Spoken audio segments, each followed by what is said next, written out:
Isa pong magandang hapon sa inyong lahat mga kaibigan ko. Ayan, sa nagtatanong po, ang dami nating tanong. Yung sinasagot ko lang dito sa SOCMED ay yung mga importanteng katanungan, ano po, yung mga light lang, sinasagot ko na po yun sa Messenger, okay? Ang tanong po ng isa nating kaibigan, meron din po siyang breast cancer. Ang tanong niya ay ganito, Ma'am, noon pong kayo ay nagsimulang uminom ng malunggay tea, ano po ang epekto sa inyo? Yan po. Maganda po yun. At that time, wala pa po tayong malunggay tea, nilagang malunggay, fresh mula po sa puno. Ano? Hindi pa po ako nakakagawa ng malunggay tea. Pero syempre, malunggay tea pa rin yun ang sabaw ng nilaga. Ano po. Kaya lang po, nasanay tayo sa malunggay tea kasi nakalagay na po sa tibag. Nung panahon po na ako ay nagsimulang uminom ng malunggay tea, ay nilaga lang. Yan. So, sa unang tikim, hindi naman po talaga masarap ang lasa ng nilagang malunggay. Pag marami pong dahon na ilaga, nagiging maanghang. Tapos kapag maghapon na nailagay sa thermos o kaya sa kaserola lang, parang lasang panis na. Madaling mapanis po kasi ang nilagang malunggay. Pero sa totoo lang, nung nagsisimula po akong uminom ng malunggay, parang, alam niyo po yung ano, yung parang mga nasa comfort zone, yung mga sakit ko, parang nabigla. Yan. Parang nag-react. Kasi nung ako po ay nagsimulang uminom ng nilagang malunggay, marami po akong sakit. Meron po akong gallbladder, meron po akong acid reflux, meron po akong tawag doon, sakit sa tiyan, ano bang tawag doon? Ulcer, yan. Na talagang pag sumakit, kailangan mong injeksyonan para matanggal yung sakit na hindi mo maipaliwanag. Tapos, meron pa akong anxiety, meron po akong high blood, meron po akong nararamdaman sa aking puso. So, parang nag-react muna sila nung nakatikim ng malunggay, sabaw ng malunggay na nilaga. After 1 week, parang nag-react sila lahat na hindi ko maintindihan yung aking pakiramdam. So, yun. Habang ako po ay umiinom ng malunggay tea, marami pa po akong maintenance at that time. Meron pa akong maintenance sa puso, meron pa akong oxygen sa puso, meron pa akong pangpakalma sa kabog sa puso, meron pa akong iba't ibang gamot sa aking acid reflux, yung anxiety, nagsawa na po sa buhay ko yung sleeping pills, yan, at kung ano-ano pa po na pakiramdam. So, sa madaling kwento mga kaibigan, napakalaki po ng naitulong sa akin ang malunggay tea. Kasi sabi ko nga po sa inyo,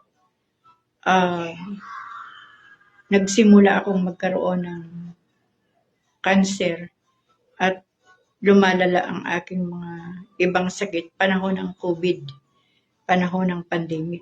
Kaya hindi po tayo pwedeng pumunta lagi sa doktor o basta-basta pumunta sa ospital, ano po. Pero salamat po sa Panginoon kasi sa pamamagitan po ng malunggay at paminsan-minsan hinahaluan ko po ng guyabano, paminsan-minsan hinahaluan ko po ng bayabas, pero may tema po yun kung bakit may bayabas kasi pag naramdaman ko na parang bumabalik na naman yung UTI ko, naglalaga po ako ng bayabas dahil iniisip ko na ang bayabas ay maganda sa UTI dahil yan ay antibiotic. Ano po. So, ganun lang ang mindset ko.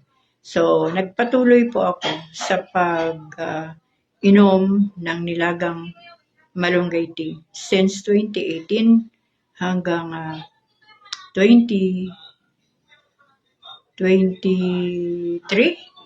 puro po yan malunggay tea. Kasi ang 24, 25, 26 na ngayon, ay yun po ay malunggay na nilaga. So, 24, 25, 26, yan po ay malunggay tea na. Nakagawa na po ako ng malunggay tea. So, yun. Uulitin ko, ang reaksyon sa aking cancer, nung ako po ay patuloy na umiinom ng malunggay tea, nagpatuloy din po siyang nagsugat. Pero salamat sa Diyos kasi parang nakontrol siya. Hindi siya lumawak, hindi siya lumubha. At saka yung akin pong bukol kasi sa ilalim, hindi po siya umalma sa labas. Hindi po siya nakikita sa labas maliban po sa sugat na parang ganito lang, kalapad. Yan. Sa hinlalaki natin. Ganyan lang kalapad ang sugat at hindi na po nadagdagan pa. Yun pa rin po. Mula po nung nagkasugat ng 2019 hanggang ngayon po, ganun lang siya. Mamatay mabuhay po ang aking kanser sa aking katawan. Pero purihin po ang Panginoon, hindi po siya lumawak. Sabi ko nga, after 6 months ng pag-inom ko ng malunggay na nilaga, yung aking left breast, pina-ultrasound ko, clear na po siya. At ito pong right, ito po yung makulit na bukol kasi yung left breast ko, wala pong bukol dyan eh. Kundi parang lumaki siya, parang puno siya ng mga kung ano-anong chemical sa loob. At sa pamagitan po ng pag-inom ko ng malunggay na nilaga noon, pagpa-ultrasound ko, clear na po siya. Kung tatanungin niyo po ako sa almost 11 years kung ano na po ang aking nararamdaman sa aking breast cancer dito sa right breast ko. Bagamat tuyo siya sa labas, at hindi siya lumalawak, pero nararamdaman ko siya na ang cancer pala ganito. Ito yung mga karanasan ko mga kaibigan. Kumain man ako ng hindi bawal, mag-ingat man ako sa pagkain, ayusin ko man ang aking design o lifestyle, si cancer talaga may time na nagwawala. Alam niyo po, may mga panahon na tulog ako, yung mahimbing ang tulog ko sa gabi. Bigla siyang kikirot. Yan po ang mga design ng cancer. Kaya lang, mula nga po noong 2024, 25, 26, hindi na po siya kagaya nung nakaraang mga 5 taon na lumipas sa buhay ko. So, kumbaga, nasusupil naman ang cancer.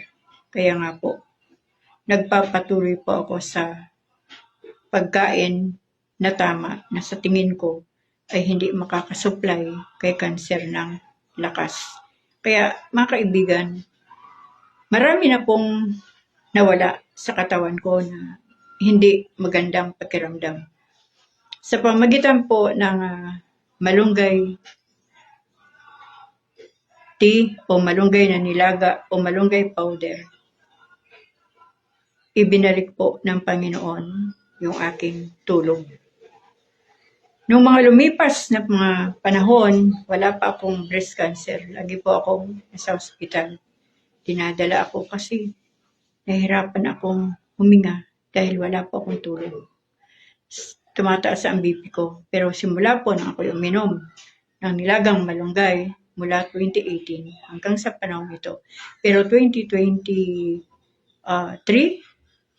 na ramdaman ko na yung aking acid reflux ay unti-unti nang bumababa.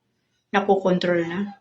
So, nagsimula na po akong nakakatulog ng maayos. Nakakatulog naman po ako mula po ng 2018. Pero minsan 30 minutes, 1 hour, 2 hours, ganun lang.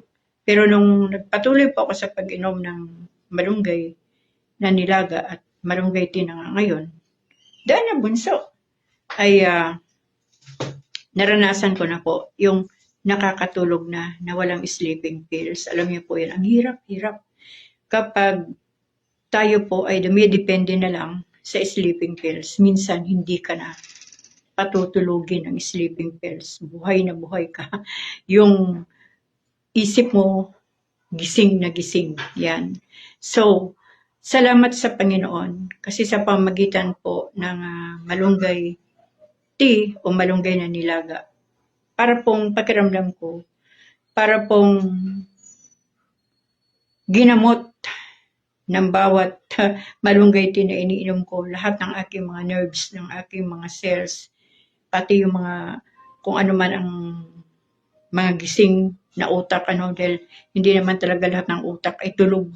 Kapag tulog ka sa gabi, meron at meron talagang gising yan. Nabasa ko po yan eh. So, yun, pinatulog po ng Panginoon ang aking buhay sa kakainom ko po ng malunggay tea o nilagang malunggay. At nung naayos na po ang tulog ko, nakakatulog na po ako ng 3 hours, 4 hours, 5 hours, 6 hours, 7 hours, 8 hours. At kung minsan, nakakatulog pa ako sa araw maliban sa tulog ko sa gabi. Pero meron din pong mga time talaga. Ako kasi pag medyo stress ako, pagod ako, lalo na pag pagod ako, mayari maghapon po ako nagtatrabaho. Yan po ang kakaiba. Hindi po ako nakakatulog kapag pagod ako. Yung iba naman, kapag pagod, masarap ang tulog. Ako po, hindi. Kaya yung mga time po na yan na hindi ako nakakatulog sa gabi, kung ano-ano lang ang aking ginagawa, nililibang ko ang aking sarili para yung aking isip hindi naka-tune in o naka-focus doon sa bakit hindi ako makatulog. Yan. So, pinag-aralan ko na po ang buhay ng merong anxiety. At purihin po ang Panginoon. Ngayon po ay graduate na po ako sa anxiety. Graduate na po ako sa acid reflux o GERD. Graduate na po ako sa palpitation na abnormal ang aking puso. At ang akin pong maintenance ngayon, mga kaibigan, yung aking pang high blood. Yan. Sabi kasi ng doktor, kahit umiinom po ako ng malunggay tea, ay wag kong walain yung aking, o wag kong ihinto yung aking losartan na 50 mg. So yan po ang aking iniinom sa gabi. So pag ininom ko naman yan, isa pa po sa nakakatulong po ako ng maayos. Yan. Ako naman po kasi bago ako matulog sa gabi, umiinom ako ng malunggay tea. Alam niyo po, ang laki-laki na po ng aming blessing na hindi na po kami nakakapunta ni Mr. Pati si Mr. diabetic po yan. Dati po, high blood din siya, pero ngayon po wala siyang high blood, kundi ang kanya pong maintenance ngayon ay para sa kanyang diabetes, pero umiinom din po siya ng malunggay tea at nakakatulong din po talaga ng malaki sa kanya. Ang check-up po sa doktor ngayon ay almost 700, tapos meron kang 20% na discount dahil senior citizen kami. Pero ilang taon na po na hindi kami nakakapa-check up kasi yung mga gamot namin, pwede naman pong bilhin ang losartan at yung kanyang gamot sa mga drugstore na wala ng reseta. So, yan na lang po. Kumbaga wala na pong kinikita sa amin ang drugstore na malaki. Dati po, puro po talaga branded. Dahil yung doktor po namin, talagang puro po branded yun ang kanyang reseta. Wala pong hindi branded. So, napakalaking tipid na po para sa amin, yung blessing ni Lord para sa amin na hindi na kami nakakabili ng iba't ibang klase ng gamot. At purihin po ang Panginoon, mga kaibigan ko. Siyempre, kapag ikaw ay may sakit sa puso, hindi ka pwedeng mag-exercise ng mabibigat. Kumbaga, kailangan light lang, yung walking ka lang, galaw-galaw ka lang kasi meron kang sakit sa puso. Pero purihin po ang Panginoon, okay po ang aking puso, okay po ang aking acid, kumbaga kontrolado na siya. Alam niyo po, tingnan niyo, ang sinira ng acid sa akin yung boses ko, yan po ang acid, hanggang dito po. Kasi kapag tumaas po ang acid ko ng mga nagdaang panahon, yung dibdib ko po parang nilalagyan ng hollow blocks sa bigat, yan po ang acid. So ngayon po, maayos po ang paghinga. Dati pag natulog ako, kulang na lang yung nakaupo ka para yung acid mo huwag umakyat. Pero ngayon po, naka-flat po yung unan ko. Kung gusto kong itaas ang unan ko, naka-flat o walang unan, pwede po akong matulog na wala na pong inaalala. Ano po, siyempre meron po tayong prayer, meron po tayong tiwala, at meron po tayong pananalig sa ating Panginoon. So doon po sa nagtanong kung ano po ang resulta ng malunggay tea, sa pag-inom ko ng malunggay tea, sabi ko nga, since 2018, 19, 20, 21, 22, 23, 24, 25, 26, 8 years yan. September 2026, 8 years na po akong umiinom ng nilagang malunggay, at ngayon nga inagawa nating malunggay tea at nakagawa na rin po ako ng malunggay powder. So, yan po ang magandang balita mga kaibigan na ginawa ng Panginoon sa buhay ko, na kaya po kahit anong pangungumbinsi pa sa akin ng mga kaibigan ko, kakilala, yung mga nagtitinda rin ng mga vitamins, mga herbal, lahat, wala po akong maisagot sa kanila kundi okay na ako sa malunggay. Libre ang gamot ko sa aking cancer. Hindi ko binibili dahil meron po akong mga malunggay dito. May malunggay po ang kapitbahay ko, may malunggay ako, may malunggay po ang mga anak ko. Suportado po ako ng malunggay ng aking mga anak. So, yun, may malunggay ang mga kamag-anak, mga kaibigan. Kumbaga, talagang binibigyan nila ako. At kung nauubos yung mga binibigay, meron pong anak ako sa Davao na sumusuporta ng malunggay sa akin dahil napakarami po at napaka-healthy po ng malunggay sa Davao. Green na green po ang lalaki ng dahon. So, yun mga kaibigan. Okay ako at sa Diyos ko po ipinagkakatiwala ang buhay ko. Kung sakali man na meron pang cancer sa ilalim ng aking breast dito sa right, kasi hindi ko siya makapa kung anong nangyayari sa kanya eh. Yan po ay bahala na ang Panginoon. Ako kasi, yung bawat araw na ginigising ako ng Panginoon, yan ako ang pinapasalamatan ko. Yung pinapawisan ako araw-araw, salamat sa Diyos. Yung wala akong stress, salamat sa Panginoon. Kasi kailangan po natin pag-aralan ang buhay, mga kaibigan. Sabi nga po nung aking shinare kanina na video ng isang doktora, hindi lamang yung mga kolesterol o kung ano, hindi lamang yun sa pagkain, kundi sa stress. Ano po. So, yun, iwasan po natin ma-stress, iwasan po natin mag-isip ng kung ano-ano, iwasan po natin mag-alala, matakot o mag-alinlangan. Kailangan po kalmado lang ang buhay natin. Kailangan po masaya lang tayo. Ako po noong mga nagdaang panahon, kahit dumudugo, sumasakit, kumikirot, kahit may sugat, kinakalma ko lang po ang sarili ko. Alam niyo po bakit? Kasi lagi kong sinasabi sa Panginoon, Lord, ito yung buhay kong ito, sinuko ko na to sa iyo ng lubusan, bahala ka na sa akin. Sabi ko nga po sa mga nagdaan kong mga video, may sakit o wala, kapag oras na ng pag-alis sa mundo, problema at trabaho na yan ng ating Panginoon. Ano po? So habang andito pa po yung hininga, habang andito pa yung buhay, habang andito pa yung kalakasan, hanggat tayo po ay nakakagalaw pa ng normal, gamitin na po natin ito para enjoy ang buhay. Hindi po para i-enjoy ang mundo, kundi yung buhay natin sa harapan ng ating Panginoon. Kaya mga kaibigan ko, huwag po kayong mag-alinlangan kung nakikita nyo po na ako ay masaya, aktibo dito sa SOCMED. Baka iniisip nyo na ako ay mayroong mga gamot na tinitake na iba. Alam nyo po, kung mayroon lang talaga akong gamot na tinitake, tapos ganito ang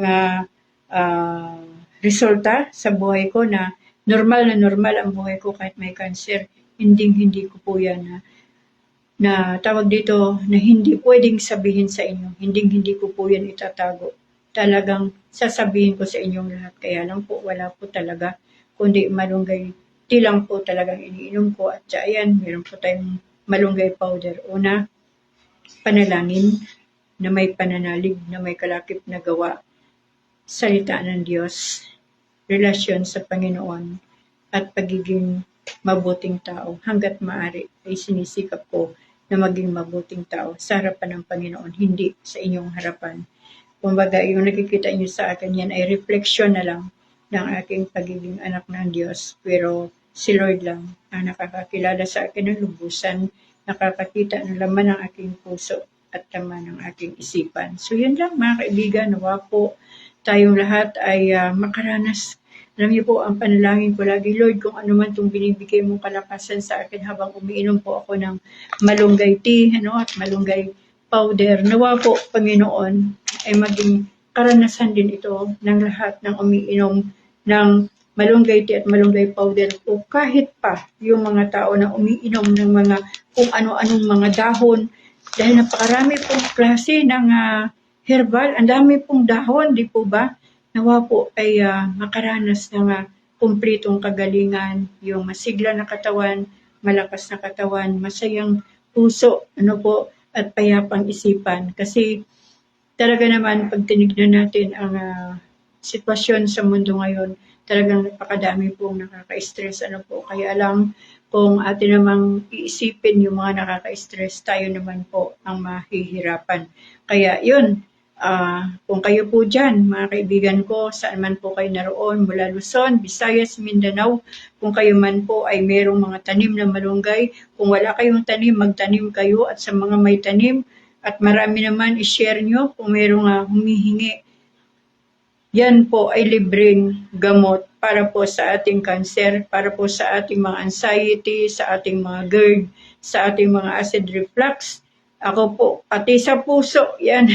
Kumbaga, talagang nakita ko ang kabutihan ng Panginoon na binigyan niya po ako ng pagkakataon na uminom ng malunggay tea. Sabi nung isa nating kausap, hindi ko itinuloy ang malunggay tea kasi bumababa ang aking blood pressure. Hindi ko po matiyak yung kanyang sinabi dahil ako po since 2018, 2026 na po ngayon, uminom po ako ng malunggay tea. Hindi ko po naranasan na bumaba ang aking blood pressure. Minsan nga tumataas pa. So, napatunayan ko sa aking sarili na hindi po anemia o nakaka-anemic ang malunggay. Dahil ang malunggay po ay isang uri ng tawag dito, ng gulay na punong-puno po ng bitamina. Kumpletong-kumpleto yan. Hindi po ako umiinom ng gatas. Sabi nung nakausap ko, dapat uminom ka ng mga, anlin, para tumigas ang iyong buto. Dahil ang mga gatas daw na yon ay pampatibay ng buto. Sabi ko naman, yung malunggay ay kumpleto din. May calcium din yan. Kaya okay lang po ang aking mga buto. Yan po. So, yun lang mga kaibigan. Yan lang po ang aking sagot sa nagtanong na talaga pong malunggay tea lang po ang aking iniinom. At yung mga nasabi ko na lahat, yun po ang resulta ng malunggay tea sa aking katawan. So, hanggang dito lang po ang aking video mga kaibigan. Magtanong lang po kayo magtanong at kung kaya kong sagutin, dito ko po sa SOCMED, sasagutin ang inyong mga tanong, magbibideo po ako. So, maraming salamat po sa lahat ng mga nanood at manonood pa. At sa lahat po ng makakita ng aking video na ito, maraming salamat po sa iyo, sa inyong lahat. Kung sa akin po ay umubra ang malunggay tea, posible din po na uubra din sa inyo. So yun, palitan po natin ang mindset na walang imposible sa Diyos. Lahat ng bagay ay pwede po sa atin kapag niloob ng ating Panginoon. Maraming salamat po sa inyong lahat at pagpalain po tayong lahat ng ating Panginoon. Laban pa mga ka-fighter. God is good all the time. Amen.